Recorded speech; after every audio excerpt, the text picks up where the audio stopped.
अस्सलाम वालेकुम, मैं हूं शाहजेब खानजादा। इमरान खान इस्लामाबाद आने की तैयारी कर रहे हैं और अब नून लीग इशारा दे रही है कि इमरान खान को इशारा मिल गया है। इमरान खान कह रहे हैं कि 25 मई को उनकी तैयारी नहीं थी, इस दफ़ा तैयारी करके आएंगे और नून लीग इसी तैयारी पर अब सवाल उठा रही है। इदारों के न्यूट्रल होने पर भी सवाल उठा रही है, मुतालबा कर रही है कि अगर इदारे न्यूट्रल हो गए हैं तो फिर नज़र भी आना चाहिए। आज वफाकी वज़ीर जावेद लतीफ़ ने न्यूज़ कॉन्फ्रेंस में इमरान खान को मुखातिब करते हुए कहा कि हम जानते हैं कि तुम्हारे मकासद क्या हैं, हमें मालूम है कि तुम रातों को किस किस से मुलाकातें कर रहे हो। तुमको कहा गया है कि लाशें गिराओगे तो थर्ड अंपायर की उंगली खड़ी होगी। कोई न्यूट्रल हो गया है, अगर न्यूट्रल हो गए हैं चीज़ें तो नज़र भी आना चाहिए। आज अगर हमें धमकी ये दी जा रही है कि जनाब 25 मई को मेरी मुकम्मल तैयारी नहीं थी, और फिर भाई आज कौन सी तैयारी करके आ रहे हो? अगर मजल्ला जत्थों को लेकर आ रहे हो तो क्या हमें मालूम नहीं? क्या हम जानते नहीं कि अब तुम्हारी तैयारी क्या है और किन मकासद के लिए तुम रातों को किन किन को मिलते हो और क्या क्या मंसूबाबंदी होती है? तू तो एक चाबी वाला खिलौना है और चाबी वाला खिलौना अपनी मर्जी से मूव नहीं करता। ये हमारे इल्म में है कि वो मुसल्ला जत्थे जो लेकर आ रहे हो साथ, जो तुम कह रहे हो कि मैं इस दफा तैयारी से आ रहा हूं, किसी को छुपने की जगह नहीं मिलेगी, तुम लाशें गिराना चाहते हो। तुम रातों को मिलते हो तो तुम्हें कहा जा रहा है कि अगर लाशें गिराओगे तो थर्ड अंपायर की जानब देखोगे तो उंगली खड़ी होगी। अगर आज भी तुम लाडले ना हो तो ये जमात ताश के पत्तों की तरह बिखर जाए। आज भी इनको तसल्ली दी जा रही है कि फिक्र ना करो, हाथ पे आ गया है। कौम के रियासत के विसीतर मफाद में जो सियासत की कुर्बानी देने का मकसद था उसको पूरा करने की खातर खामोश हैं, मगर मत कोई समझे कि थर्ड अंपायर की उंगली खड़ी हो और हम खामोश रहें। गुज़िश्ता रोज़ वर्कर्स कन्वेंशन से खिताब करते हुए इमरान खान ने हुकूमत के खिलाफ एहतजाज के हवाले से कहा था कि राना सनाउल्लाह और शहबाज शरीफ आपको फिक्र करनी चाहिए, हम अब तैयारी करके आएंगे। राना सनाउल्लाह, मेरा वादा है कि तुम छुप नहीं सकोगे इस्लामाबाद में। 25 मई को तो हमारी तैयारी नहीं थी। अब सनाउल्लाह और तुम्हारा जो शहबाज शरीफ वो वैसे डरा रहता सारा वक्त। आपको फिक्र करनी चाहिए कि अब तैयारी से इंशाल्लाह हम आएंगे। वो कॉल सिर्फ मुझे पता कब देनी है और सिर्फ मैं फैसला तब करूंगा जब मैं समझूंगा कि मेरे टाइगर और टाइगरेसेस तैयार हैं आज़ादी के लिए। वज़ीर ख़ारजा बिलावल भुट्टो ज़रदारी ने कल अमेरिका में काउंसिल ऑन फॉरेन रिलेशंस में खिताब करते हुए कहा कि इमरान खान इसरार कर रहे हैं कि फ़ौज और इंटेलिजेंस एजेंसीज मुदाखलत करके उन्हें इक़्तिदार में वापस लाएं। इससे पहले वज़ीर दिफा ख्वाजा आसिफ हमारे प्रोग्राम में कह चुके हैं कि जनरल बाजवा की तैनाती से पहले 2 नवंबर 2016 को इमरान खान ने धरना देना था, इसलिए बाज़ लोगों ने मेरे ज़रिए नवाज शरीफ को मशवरा दिया कि अक्टूबर के आखिर में नए आर्मी चीफ की तैनाती कर दें ताकि इमरान खान के धरने से हवा निकल जाए। मगर नवाज शरीफ ने इनकार करते हुए जवाब दिया कि मैं चाहता हूँ कि जनरल राहील शरीफ की रिटायरमेंट बावकार तरीके से हो, दोबारा वही सूरत हाल है और अपने वक्त पर ही तैनाती होगी। सारी सूरत हाल पर बात करेंगे, हमारे साथ सीनियर साहब तज़कियाकार मुजीबुर रहमान शामी साहब। बुरदे शामी साहब, बहुत शुक्रिया मैं शो में ज्वाइन करने के लिए। शामी साहब, अब तो हुकूमत एक अंपायर की उंगली का एक दफ़ा फिर इशारा कर रही है, आपको लग रहा है कि जिस खतरे का हुकूमत अंदेशे का इजहार कर रही है वो दुरुस्त है? देखिए, ये तो सुना है और इसकी तस्दीक भी शायद हो गई है कि उनकी मुलाकातें तो कुछ हुई हैं, एक हुई है या 2 हुई है, लेकिन वो मुलाकातें जो हैं वो उस तरह कामयाब नहीं हुई। तो खान साहब जो हैं अपना दबाव बढ़ा रहे हैं और वो चाहते हैं कि वो सीधी उंगलियां हों या टेढ़ी उंगलियां, उनसे वो घी निकाल लें। लेकिन मुश्किल ये है कि खान साहब जिस डगर पे चलना चाहते हैं, वो जिस तहरीक का ऐलान करना चाहते हैं, वो इस्लामाबाद की तरफ जो मार्च करना चाहते हैं, अगर वो ऐसा करेंगे तो वो ख़ुद उसके फंदे में आ जाएंगे, ख़ुद उसका शिकार बन जाएंगे। तो उनका भी बड़ा इम्तिहान है। जिस तरह उन्होंने अदालत के मामले में अपने रवैये पर नज़रसानी की है और वहाँ माजरत का इज़हार किया है, उसी तरीक़े से उनको चाहिए कि अपनी सियासत जो है उस पर भी नज़रसानी करें। और अगर वो सीधे तरीक़े से अपनी बात करते रहेंगे, अपना दबाव बढ़ाते रहेंगे और इंतखाबात तक पहुंच जाएंगे तो उनके हाथ कुछ न कुछ आ सकता है। लेकिन अगर वो टेढ़ी उंगलियों से घी निकालने की कोशिश करेंगे तो घी तो नहीं निकलेगा, टेढ़ी उंगलियों से तो खून भी निकल सकता है, और ये जो खून का मामला है ये बहुत ख़तरनाक भी हो सकता है। तो इसलिए खान साहब का ये भी इम्तिहान है और उनके मुखालफों का भी इम्तिहान है। उनके मुखालिफ जो हैं वो भी कुछ डर रहे हैं, कुछ डरा रहे हैं, उनको भी मालूम नहीं कि क्या होगा, उनके साथ क्या होगा या वो किसी के साथ क्या करेंगे। तो उनको भी चाहिए कि वो अपने हवास काबू में रखें और सियासी लड़ाई को सियासी तरीके से लड़ें, यही उनके लिए भी बेहतर होगा। शाह साहब, ज़रा खान साहब की तो अब सियासत का एक ही महवर है, वो है अगले आर्मी चीफ की तैनाती, जिसके लिए वो एक तरफ एजेंसियों पर ये एतराज़ कर रहे हैं कि वो धमकियां देती हैं, मिस्टर एक्स मिस्टर वाई की बात करते हैं, और एजेंसियां ज़ाहिर मौजूदा आर्मी चीफ के मातहत हैं, मगर मौजूदा आर्मी चीफ की तौसी की भी वो साथ में बात करते हैं। तो जो जावेद लतीफ़ साहब जिसकी तरफ इशारा कर रहे हैं कि चाहते हैं कि लाशें गिरें फिर अंपायर की उंगली खड़ी हो, कोई मुमकिन है कि खान साहब की ख्वाहिश किसी भी तरीके से पूरी हो? वो तो मर्जी की तैनाती तो हासिल नहीं होगी ना, फिर तो लाशें गिरेंगी तो बहुत कुछ उलट जाएगा और बहुत कुछ ऐसा हो जाएगा जिसकी ख्वाहिश नहीं की जा सकती। और इस वक्त आप देखिए मुल्क जिन बहराना में घिरा हुआ है, मईशत का हाल आप देख लीजिए, सैलाब ने जो सूरत कर दी है उसको आप देख लीजिए। फिर आप देखें कि हमारी तारीख में पहली बार मैं ये मंजर देख रहा हूँ कि शीरी मज़ारी, मुराद सईद और शेख रशीद फ्रांस के खिलाफ लोगों को उकसा रहे हैं। फ्रांस जो डोनर्स कॉन्फ्रेंस बुलाने का इरादा कर रहा है, सैलाब ज़दगान की मदद करने की बात कर रहा है, उसका वादा कर रहा है, उसके खिलाफ उकसा रहे हैं, जत्थों को उकसा रहे हैं। उनको ये बिल्कुल शायद पागल हो गए हैं, उनको किसी हदूद व क़यूद का ख्याल नहीं रहा। तो जब लोग इस सतह पे पहुंच जाएं तो फिर उनके हाथ कुछ आया नहीं करता, रियासत की चाबियां उनके हवाले नहीं की जा सकेंगी और ना होंगी, और उनके लिए मुश्किल पैदा होती चली जाएगी, वो अपनी मुश्किलात में इजाफा करते चले जाएंगे। तो इसलिए जावेद लतीफ़ साहब जो हैं वो तो अपनी जगह घबरा रहे हैं, लेकिन उनको ये मालूम होना चाहिए कि अगर मामलात हाथ से निकलेंगे तो फिर किसी के हाथ में भी नहीं रहेंगे, बल्कि जो हाथ उनको काबू करने के दावेदार होंगे शायद वो भी कपकपा उठें। अब पाकिस्तान जो है ना 58 का पाकिस्तान है, ना ये 99 का पाकिस्तान है, या ना ये याह्या खां के वक्त का पाकिस्तान 1969 का पाकिस्तान है। पाकिस्तान बहुत मुश्किल सूरत हाल में है। पाकिस्तान की मुश्किलात में इजाफा नहीं करना चाहिए, कमी करनी चाहिए, एक दूसरे को स्पेस देनी चाहिए, दस्तूर का एहतराम करना चाहिए, उसकी हदूद में रहते हुए अपनी ख्वाहिशात को पालना चाहिए, वगरना ये ख्वाहिशात जो हैं वो ले बैठेंगी और ले डूबेंगी। मतलब सियासत को क्या नुकसान हो रहा है इमरान खान साहब की? आपने अभी जो फ्रांस की मिसाल दी, इससे पहले इमरान खान साहब हुकूमत से जाते जाते IMF का प्रोग्राम डीरेल कर गए थे। फिर जब IMF के प्रोग्राम बहाल होने लगा तो शौकत तरीन साहब की ऑडियो लीक सामने आ गई, जिसमें नजर आया कि IMF की प्रोग्राम की बहाली ना हो उसकी कोशिश की जा रही है। बेशक पाकिस्तान डिफॉल्ट कर जाए, रियासत को नुकसान हो जाए। आपको लगता है इन सब चीज़ों का कोई नुकसान हो रहा है? खान साहब तो मुसलसल पॉपुलर ही हो रहे हैं, उनका जो वोटर सपोर्टर है, कल्ट फॉलोइंग है, उस पर क्या फ़र्क पड़ता है इन चीज़ों से? देखिए शाहजेब साहब, ये जो पॉपुलैरिटी का मामला है ना, ये भी एक धोखाधड़ी है, ये अपने आप को फरेब देने के मुतरादिफ है। अगर ये पॉपुलैरिटी को मुस्तकिल तौर पर होती तो ये 4 महीने पहले, 5 महीने पहले भी तो नज़र आती ना। 4-5 महीने पहले कहाँ थी? ये तो एक बुलबुला है। पॉपुलैरिटी हवा की तरह होती है, वो आती है और गुजर जाती है। ये पानी का रेला है, और अगर इसको ना संभाला जाए तो ये तबाहकारियाँ इसकी दीदनी होती हैं।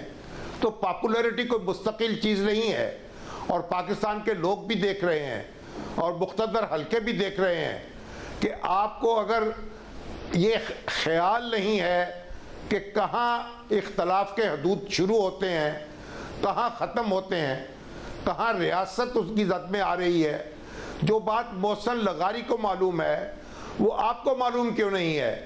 आप उसे उसका इदराक क्यों नहीं कर पा रहे? तो अगर आप रियासत को पामाल करेंगे तो रियासत फिर आपके साथ कोई अच्छा सलूक नहीं करेगी।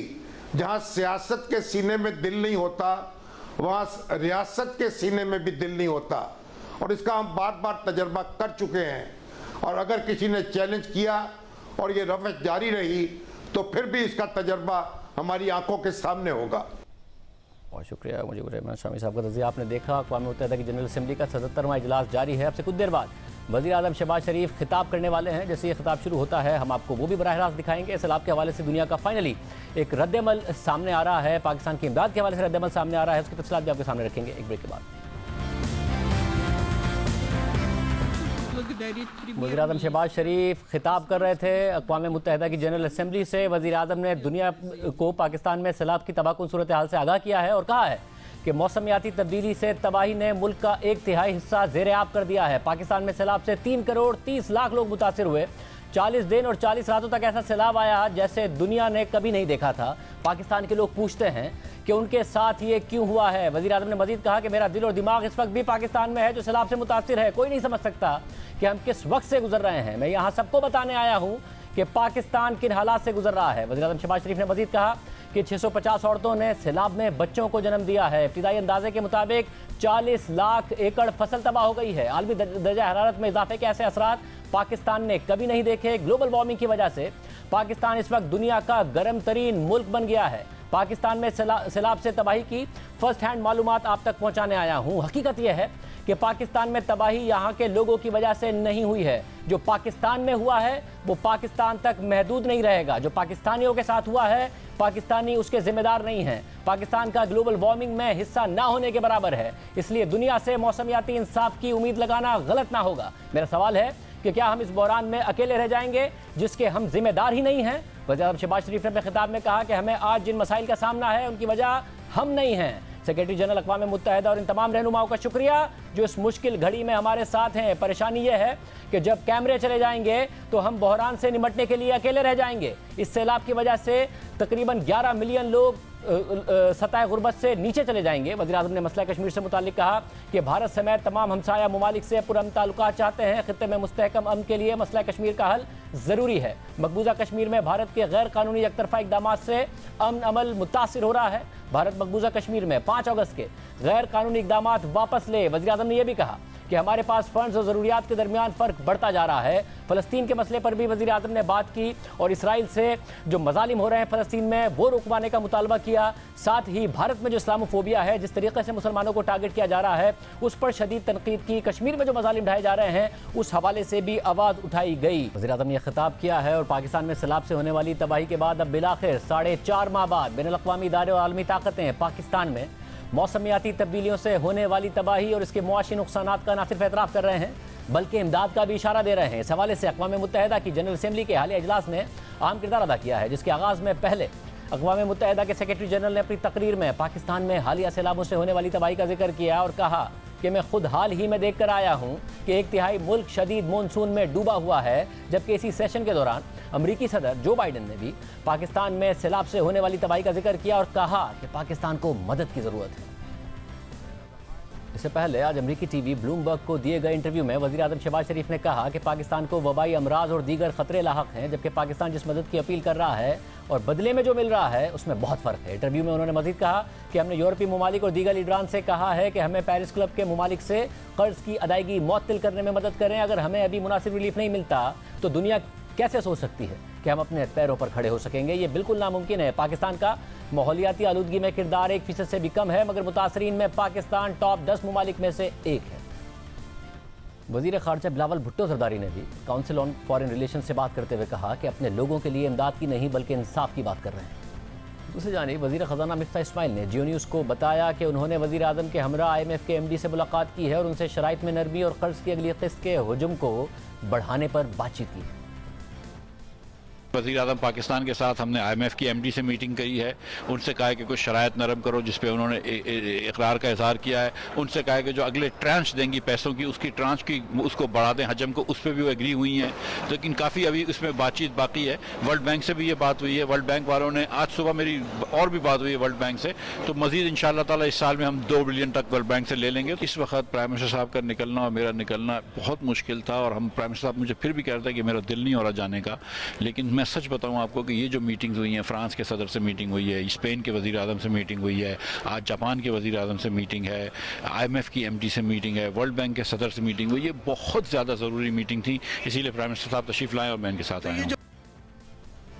जैसे ही कर्जों की अदायगी मौखर करने का मुतालबा सामने आया तो पाकिस्तान के बैनुल-अक़वामी बॉन्ड्स क्रैश कर गए और फिर वज़ीर ख़ज़ाना मिफ्ताह इस्माइल ने वाज़ेह किया कि माहौलियाती तब्दीलियों की वजह से होने वाली तबाही के नतीजे में हम पेरिस क्लब और दीगर ममालिक से कर्जों की अदायगी में रिलीफ का मुतालबा कर रहे हैं, मगर कमर्शियल बैंक्स के कर्जों और पाकिस्तान के यूरो बॉन्ड्स पर आइंदा होने वाली अदायगियों पर ना तो हम रिलीफ का मुतालबा कर रहे हैं और ना ही हमें इसकी ज़रूरत है। हमें पाकिस्तान के बॉन्ड्स पर इस साल दिसंबर में $1 अरब की जो अदायगी करनी है वो हम वक्त पर और मुकम्मल तौर पर करेंगे। हम हमेशा अपने तमाम कमर्शियल कर्जों की अदायगी करते आए हैं और करते रहेंगे। हमारे यूरो बॉन्ड्स का टोटल कर्जा $8 अरब है और इसकी अदायगी हमें 2051 तक करनी है। ये कोई बड़ा बोझ नहीं है। हमारे कर्ज का बड़ा हिस्सा दोस्त ममालिक की तरफ से है और दोस्त ममालिक ने कहा है कि वो अपने कर्ज को री रोल कर देंगे। दूसरी जानिब वर्ल्ड बैंक के नायब सदर की हाल ही में पाकिस्तान में वज़ीर तवानाई खुर्रम दस्तगीर से भी मुलाकात हुई है, जिसमें उन्होंने कहा है कि आलमी बैंक मौजूदा और नए मंसूबों के जरिए सैलाब से मुताल्लिक $1 अरब तक इमदाद फराहम करने का इरादा रखता है। इस वक्त न सिर्फ पाकिस्तान बल्कि बैनुल-अक़वामी इदारे भी पाकिस्तान में सैलाब से होने वाले मुआशी नुकसान के पेश नज़र कर्ज की शराइत में नरमी का मुतालबा कर रहे हैं।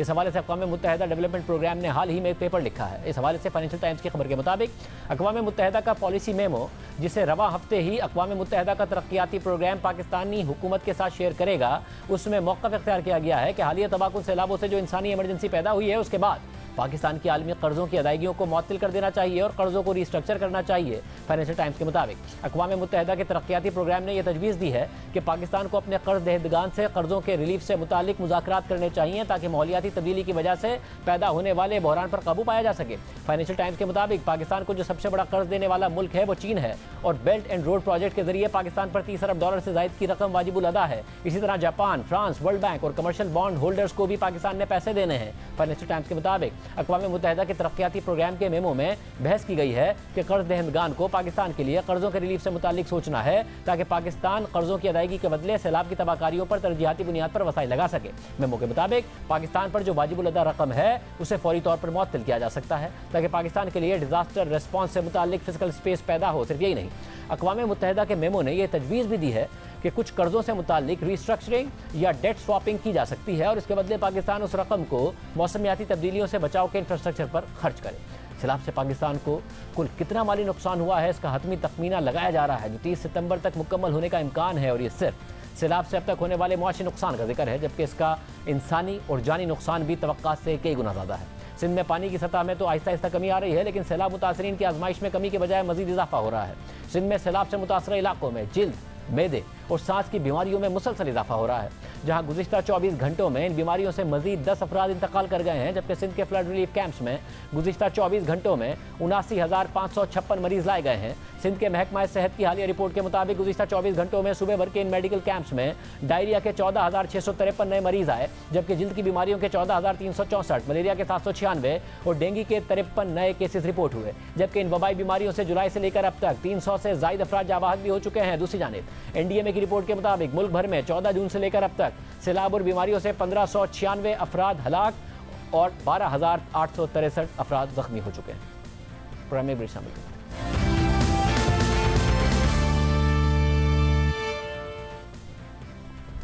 पाकिस्तान को तीसरे वनडे में इंग्लैंड के मुकाबले में शिकस्त का सामना है। 221 रन का टोटल था। टॉप ऑर्डर फ्लॉप हुआ तो मिडिल ऑर्डर भी नहीं संभाल पाया। हमारे साथ आकिब जावेद मौजूद हैं। आकिब भाई बहुत शुक्रिया। बार बार कहा जाता है कि जी मिडिल ऑर्डर को प्रॉपर मौका नहीं मिल रहा है, मौका मिलना चाहिए। आज मिला। शान मसूद अच्छा खेला और अच्छे स्ट्राइक रेट पर खेले, मगर जो बाकी सारे प्लेयर्स हैं हैदर अली, इफ्तिखार, खुशदिल, मोहम्मद नवाज, वो नहीं परफॉर्म कर पाए। जिसने थोड़े बहुत रन्स भी बनाए उसका भी स्ट्राइक रेट अच्छा नहीं है। ये एग्जैक्टली किस तरह देख रहे हैं आप? देखिए, ये तो पिछले एक साल से ये बात चल रही है। एशिया कप में भी यही सब शोर मचा रहे थे कि ये क्या बैटिंग जो है ये रिजवान और बाबर नहीं सिर्फ रन्स करने हैं, बाकी आपकी जो मिडिल ऑर्डर है उसमें किसी के रन्स नहीं है। ये ड्रॉप होते हैं, ये सिलेक्ट होते हैं without any performance. Haider Ali PSL में खेला, कोई परफॉर्मेंस नहीं है, जालमी ने उसको ड्रॉप किया। इसके बाद इफ्तिखार जो है 7-8 साल में आज तक मुझे नहीं समझ आई कि उनका इस टीम के अंदर क्या रोल है और किस तरह की वो गेम खेल सकते हैं। जो आज की मॉडर्न डे क्रिकेट है वो 200 रन्स की है, 200 रन्स बन रहे हैं। इंडिया में अगर आप देखें तो 200 के ऊपर 200 चेज हुआ है। इसी तरह न्यूजीलैंड भी अपनी गेम को बहुत ऊपर ले गई है। इंग्लैंड ने बड़ा काम किया है। अगर आप क्वालिटी देखें ना, ये एक ही शॉट आती है, इनको अक्रॉस द लाइन मारते हैं, चाहे वो गुगली है चाहे वो लेग स्पिन है। और जहाँ तेज़ बॉलर आएगा, आज उन्होंने अपने 2 मेन बॉलर खिलाए क्योंकि वुड जो थे वो हॉस्पिटल में थोड़ा रहे, फिट नहीं थे, टॉपली और वुड, और सबकी टेक्निक जो है एक्सपोज हो गई। हैदर अली को देखें तो किसी पोजीशन में मगर मुझे बताएगा कि अब जैसे दो ही बॉल्स बची हैं और लग रहा है, जाहिर है कि पाकिस्तान, लग क्या रहा है पाकिस्तान ये मैच नहीं जीतेगा, मगर ये वजह क्या होगी कि अगर आज मिडिल ऑर्डर को मौका मिलता है, क्योंकि आमतौर पर कहा जाता है कि इनको प्रॉपर मौका ही नहीं मिल रहा है। जब इनकी बारी आती है, टॉप ऑर्डर पाकिस्तान का खेल रहा होता है, तो या तो कभी 12 या 13 का रिक्वायर्ड रन रेट चाहिए होता है, दूसरे मामलात होते हैं। अब बाबर और रिजवान अगर आज नहीं खेले, तो अगर शान मसूद अच्छे स्ट्राइक रेट पर परफॉर्म कर रहे थे, दूसरों ने नहीं किया, तो इसको रीड आप किस तरीके से कर रहे हैं कि क्या वजह होगी?